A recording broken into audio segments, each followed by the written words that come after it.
ఎట్టకేలకు బిత్తిరి సత్య క్షమాపణలు చెప్పాడు. భగవద్గీతను కించపరుస్తూ వీడియో చేశాడనే ఆరోపణపై బిత్తిరి సత్యపై పెద్ద ఎత్తున విమర్శలు వచ్చాయి. దీనిపై సత్య క్లారిటీ ఇచ్చాడు. తాను సరదాగా చేసిన వీడియోను కొందరు తప్పుగా అర్థం చేసుకున్నారని, ఎవరిని కించపరిచే ఉద్దేశం తనకు లేదని, ఎవరైనా తన వీడియోతో బాధపడితే క్షమించాలని కోరాడు.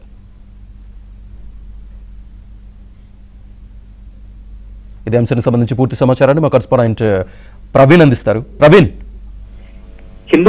హిందూ మనోభావాలు దెబ్బతినేలా భగవద్గీతను కించపరిచినటువంటి ఒక వీడియో ప్రస్తుతం సోషల్ మీడియాలో వైరల్ అయింది. బిత్తిరి సత్తి చేసినటువంటి వీడియో సోషల్ మీడియాలో వైరల్ కావడంతో కొన్ని హిందూ ధార్మిక సంస్థలు సైబర్ క్రైమ్ పోలీస్ స్టేషన్ లో కంప్లైంట్ చేయడంతో ఆ వీడియోను పరిశీలించిన తర్వాత పోలీసులు కేసు నమోదు చేసినటువంటి పరిస్థితి కనపడింది.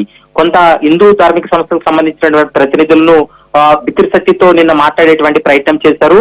మీరు ఎక్కడైనా పోలీస్ స్టేషన్ లో కంప్లైంట్ చేసుకోండి, నేను తీసేది లేదంటూ కూడా తను మాట్లాడేటువంటి ఆడియోలు కూడా ప్రస్తుతం వైరల్ గా మారినటువంటి నేపథ్యంలో సోషల్ మీడియాలో బిత్తిరి సత్తికి వ్యతిరేకంగా ఎక్కువగా పోస్టులు రావడం, కామెంట్స్ రావడంతో ఎట్టకేలకు భగవద్గీతను కించపరిచేటువంటి వీడియో పైన అతను స్పందించినటువంటి పరిస్థితి కనపడుతుంది. అది తాను సరదాగా చేసినటువంటి వీడియోను కొందరు తప్పుగా అర్థం చేసుకున్నారని, ఎవరిని కించపరచాలనేటువంటి ఉద్దేశం తనకు లేదని, ఎవరి మనోభావాలు దెబ్బతీయాలనేటువంటి ఉద్దేశం కాదంటూ కూడా తనను క్షమించాలంటూ కూడా బిత్తిరి సత్తి ఒక వీడియో కూడా రిలీజ్ చేసినటువంటి పరిస్థితి కనపడుతుంది. కానీ కొన్ని నిన్న కంప్లైంట్ చేసినటువంటి హిందూ ధార్మిక సంస్థలకు సంబంధించినటువంటి ప్రతినిధులు అయితే మాత్రం కేవలం ఒకసారి భగవద్గీతను కించపరచడం, హిందూ మనోభావాలను దెబ్బతీసే విధంగా వీడియోలు చేసిన తర్వాత ఒక క్షమాపణ చెప్పి ఈ విధంగా చేతులు దులుపుకుంటున్నారు. మేము దానికి ఒప్పుకోం, ఖచ్చితంగా బహిరంగంగా క్షమాపణ చెప్పాలి, పదే పదే ఈ విధంగా వ్యవహరిస్తుండడం వల్లనే ఇలాంటి ఘటనలు పునరావృతం అవుతున్నాయి. కాబట్టి పోలీసులు కూడా దీనిపైన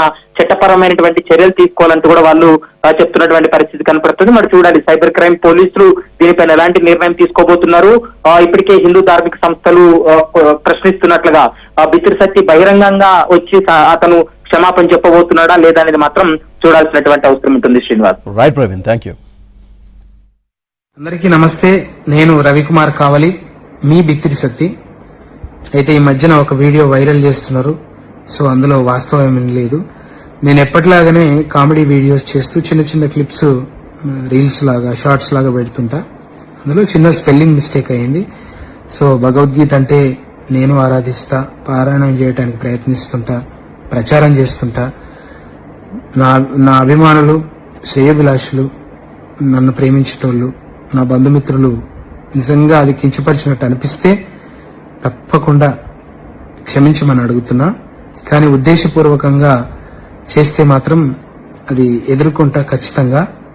ఇంకా వాళ్ళు మనం ఎన్ని రోజులు చేసినా 15 ఏళ్ల నుంచి చేస్తున్నప్పుడు ఎలా మన మీద అట్లాంటివి వైరల్ చేయబుద్ధి అయిందో ఇక వాళ్ళకి విజ్ఞతకే వదిలేస్తున్నా.